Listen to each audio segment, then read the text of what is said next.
Hey guys, this is Justin at The Survivor Review, and this is my first movie review in a while. I haven't been doing a lot lately. There's been a lot of movies I was planning to review and I was gonna, and I just never got around to it. But I'm back with doing my reviews, I'm sorry about that. And boy, do I have a great movie to talk about today.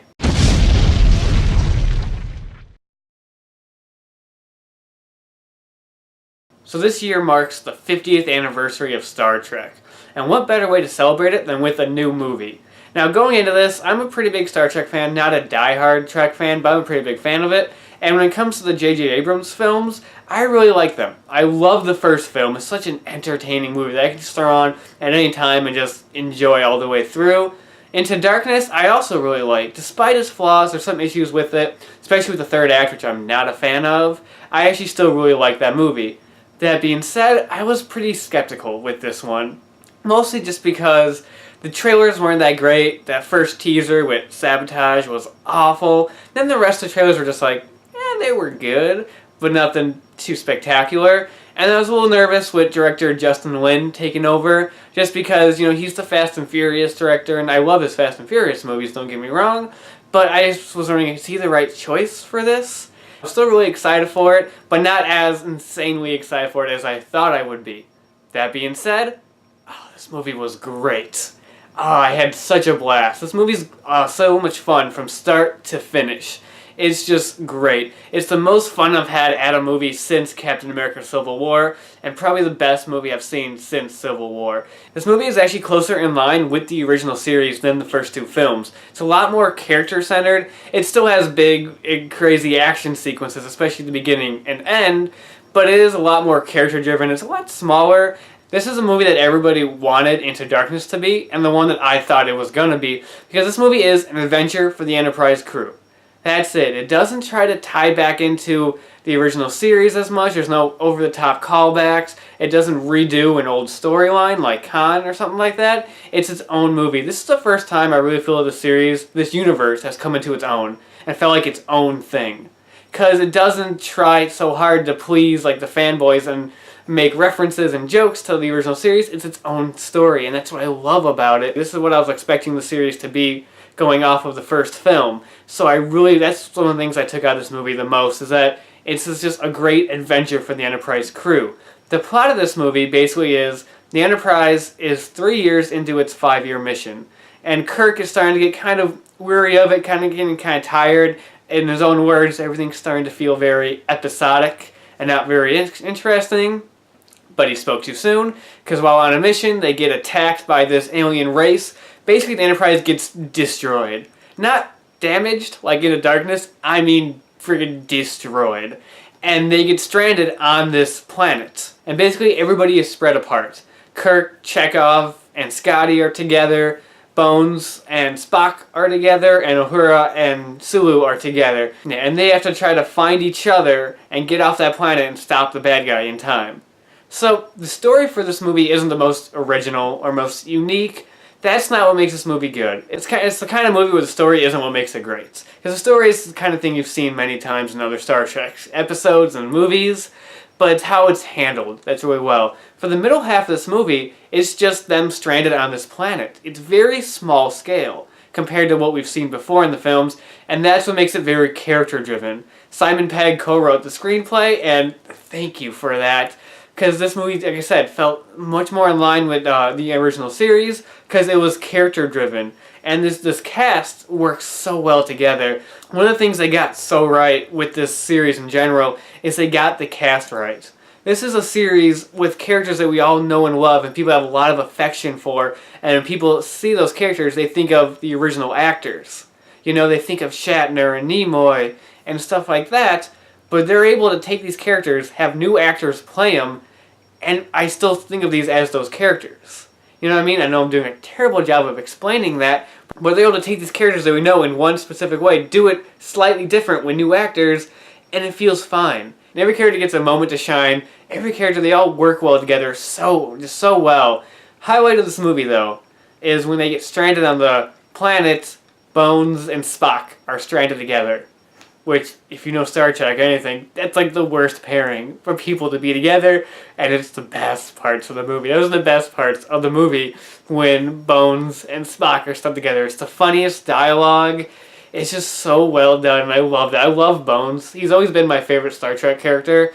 And again, Kyle Urban playing Bones is just great. And yeah, I loved all that stuff. Everybody just does such a great job in this film, and that's the best part of this movie is the second act, in my opinion.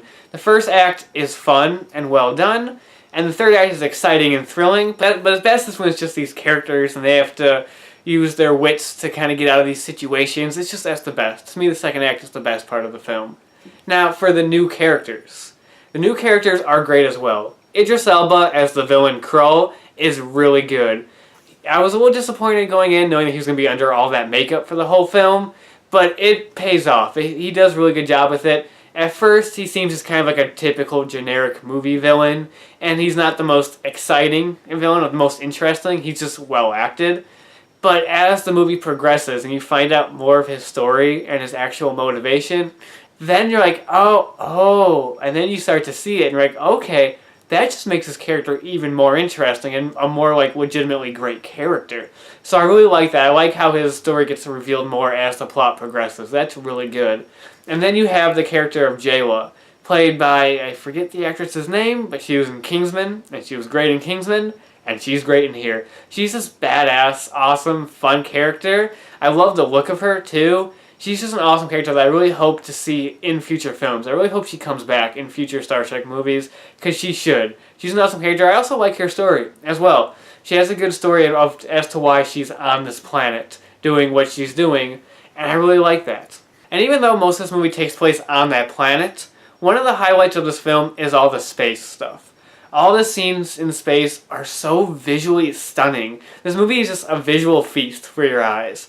There's a lot of great stuff. Justin Lin knows how to shoot the Enterprise and make it look gorgeous and awesome. There's a lot of great shots of that. Granted, the Enterprise isn't in the movie too long, but you know, whatever. I really love that stuff. All the stuff in space, all the space stuff with the ships flying around, even towards the end, was all really well done. There's this, I don't know how to exactly explain it. This place they go to called Yorktown, which is basically, it's like a bunch of cities, but it's all kind of like circular and round. So there's like cities over here where buildings are kind of like upside down, it looks like, and it looks so cool. The opening of the movie when Enterprise first docks there, it's just so like, I was so engaged and I was just like, whoa. Like, it's just so cool looking and I love that. That being said, some of the action, the hand-to-hand combat stuff, not very well done. Very shaky cam and close up, and I wasn't too big on that. That could be improved. I just thought that didn't work as well. And there's some stuff, there's this one action scene involving Chekhov and Kirk and the Fallen Enterprise that takes place at night that, I don't know, I just couldn't really see very well. I don't know if it's because I saw it in 3D. Maybe that was why, because it was darker. But that scene I didn't really like. It just wasn't really shot too well. I thought this movie did subvert some of my worries. Like, when you saw the Enterprise getting destroyed in the trailer, I was like, we just did this in Into Darkness. The Enterprise got destroyed in Into Darkness. Why are we doing this again? But when you watch in the movie, it's actually different. It's actually done differently, and I like it. It actually works. It doesn't feel like retreading. And then when they saw it in the trailer, it looked like retreading. Like, oh my god, we've seen this before. It's not. It's actually really well done. And then, like, the stuff of, like, Kirk on a motorcycle that looked just, like, out of place because it's just Kirk on, like, what looks like a modern-day motorcycle. It's like, that looks stupid.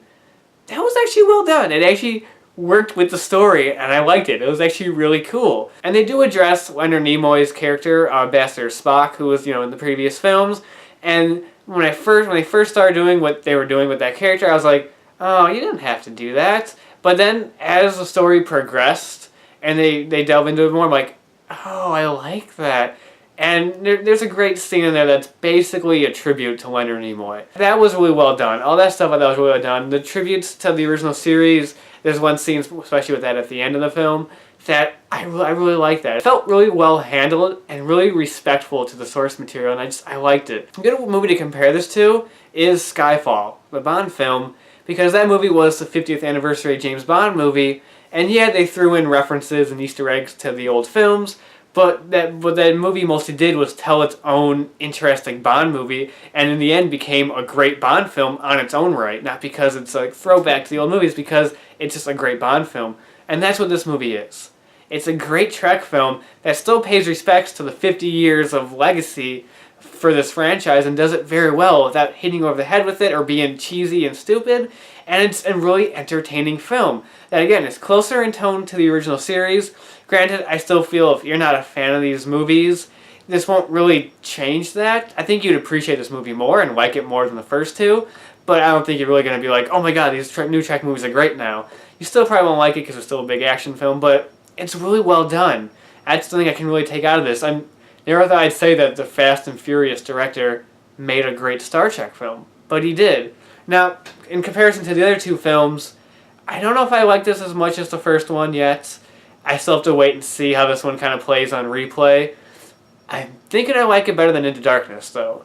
Just because I just have a lot more fun with this one. I like the story. Like I said in my Into Darkness review a few years ago, that one is a bit more darker and more story-driven, so it's not as, like, rewatchable as, say, the first film. And now that I think about it as this one's more in line than that one, where it's just a fun Star Trek adventure that I could probably throw on at any time and have a blast with. So, out of 10, I have to give this one a 9 out of 10. And yeah, that actually is a lower score than I gave Into Darkness a few years ago, but I'm not going to lie, that review I was kind of riding on the hype for that movie, and my rating of that movie has kind of gone down a little bit. I still really like it, but it's gone down a little bit. This one I think is better.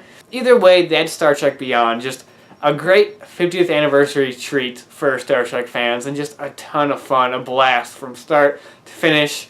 Well acted, well scripted. Again, storyline's not the most original or amazing, but that's not what makes this movie great. It's the characters, it's the interaction, it's the action scenes. It's just all those elements that just make this such an entertaining film. Either way, if I don't end up doing any other Star Trek related videos down the line this year, except for like probably an unboxing video of the Star Trek Beyond Blu-ray, I just like to say happy 50th anniversary of Star Trek. That's just amazing that this franchise has gone on this long, and in my opinion is still alive and well. I'm excited for what's to come with the franchise. With Star Trek 4, whenever that comes out, and the new TV show is supposed to be coming out next year. It's great. So yeah, that's Star Trek Beyond. Definitely worth checking out. And yeah, that's about it for now, and until next time, I'll talk to you guys later.